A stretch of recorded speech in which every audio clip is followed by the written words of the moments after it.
We have Monsura Demola Adeni, Executive Director, Alternative Bank. Great to have you on the show. Good morning. Good morning, and how are you? I'm glad to be here. Fantastic. Thank you so much for joining us at a short notice. But, let's circle back, to what's played out so far. How effective would you say the recap exercise has been so far, in strengthening the Nigerian banking sector? And what gaps would you say still need to be addressed? Okay, thank you very much. I mean, over time, since that's a historical question and coming to the present, I think those requirements by the central bank have become very necessary and have actually helped to strengthen the banking industry, and they come at the right time. For example, now the Mr. President is talking about a 1 trillion economy.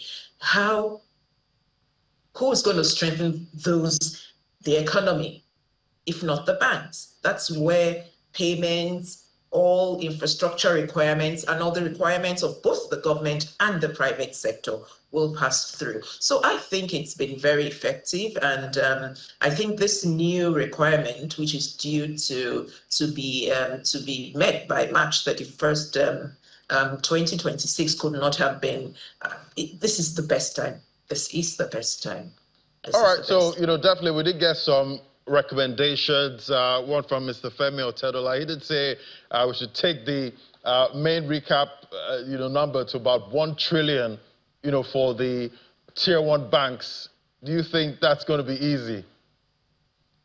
It's not about being easy. I think my personal conviction about that, it's just like you have had some banks to hit some certain targets. For example, the group which my bank belongs to, the conventional bank, the Sterling Bank, has done much more than what is required. So I think some of these things would also come naturally as you look ahead, the risk you're trying to take. You would know that, look, I need to do much more than what is required. And that sets you up to do much more deals, transactions than the other competitors. So yes, he has a point to the extent that when you look ahead, certain things need to be done. And that is what some banks are already doing. Right, I guess at this point, we're looking forward to the next recap exercise. But what are the key trends and opportunities expected, in the Nigerian banking industry in 2026, particularly, digital banking, lending, and financial inclusion? I know that's one battle we've been having for the longest time. Yeah, but I think we've talked about the first one. The recapitalization is major because things are going to happen differently when banks have much more than they have used to have. It means they will take more risk. It means they will think wider, and it means they would also look for how to make sure they monitor this risk. So we've spoken about recapitalization. I think the second thing, even though everybody, when you read it in social media, it's more like a buzzword, is the use of AI in the banking industry. For the banks, what they use the AI for now, they use it for fraud detection. They use it to actually monitor, review credits, especially in the consumer and SME space. And we're also using it for to improve customer experience. So that, I think, it's going to be a trend that more banks are going to get on, and overall impact will be our customers. So AI is something that is going to really be on the front burner, and it would continue to improve as the time goes by. The next thing I also see is, which you mentioned briefly, is embedded finance. What do I mean by that? Embedded finance now is in two parts right now, on the payment side and on the lending side. So on the payment side, you can see that you hail rides now, you make your payments, everything goes seamlessly. You don't even have to, you don't even at that point even have to have your card, because your card is already stored hitherto. And on the lending side, you can see lending against payroll and stuff like that, agency banking lending and things like that. You will continue to see things like that. Now, and I think what is critical, that is very important, because who uses banking services? our customers would also see better things happening on the customer experience side, especially because of the use of AI. So, and you would see them demanding more because they expect that you would see globally, you see what when you travel, what you're experiencing, you want to experience it here. So you would see a lot of innovation around customer experience. And I think some banks have already started around that. What I also see, and we must not forget, is talent.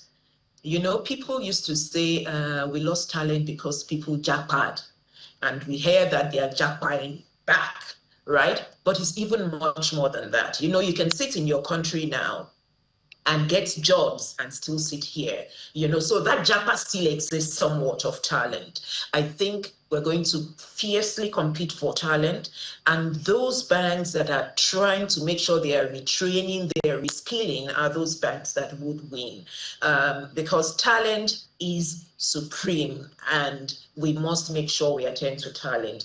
I think another thing that I see that as we grow, the other side is also growing. Cybersecurity, we must continue to strengthen things around there, because as we of the banks are having our good intentions, we also have people who are on the lookout for how can we take advantage of this. There's going to be a lot more attention to that, a lot more spending around that, and a lot more certifications. Talent is going to also, I mean, yesterday somebody was speaking to me and said, my daughter has this certification in cybersecurity that only other 240 people in Nigeria have, right? So we're going to see things like that. And I think overall, the banks are trying to win, and we are on the right path. Right, and hopefully we see more lending to the private sector, you know, in 2026.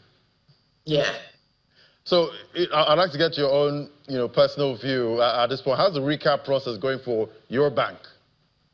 Oh, the Alternative Bank, and as well as you know, Alternative Bank is part of a group, the Sterling Holdings Group. This Alternative Bank had met its own requirements, 20 billion, since sometime last year. The Sterling Bank also has met its own requirement.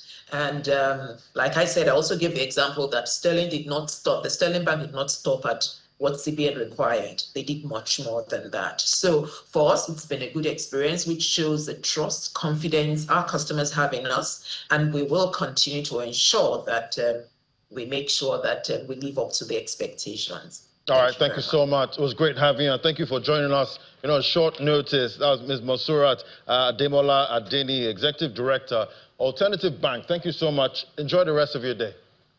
You too.